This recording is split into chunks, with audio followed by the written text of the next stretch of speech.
Hello mga ka-idol, meron na naman akong panibagong video. Go. Ayan mga ka-idol.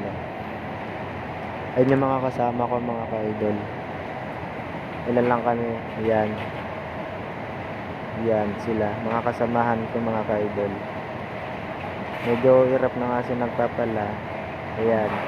Samantalang ako nagbibideo mga ka-idol habang ginagawa. Ayan. Ayan yung taas na yan, bali flooring yan mga ka-idol. Mga flooring yan.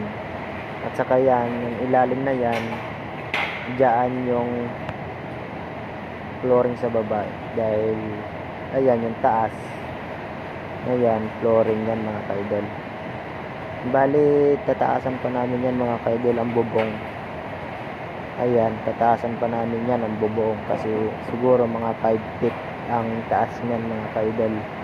Kaya medyo namin tinataasan. At saka yung mga ka-idol, kung may napapansin kayo, flooring yan sa taas. Yan mga bakal na yan.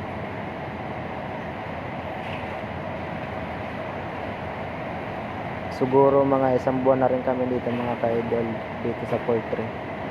Kaya sana napapanood nyo itong video namin ito mga ka-idol.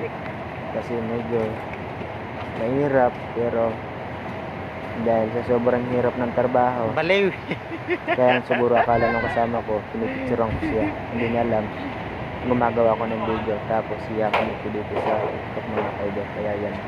Kaya maraming salamat po sa inyo sa panonood sa ating video. Salamat.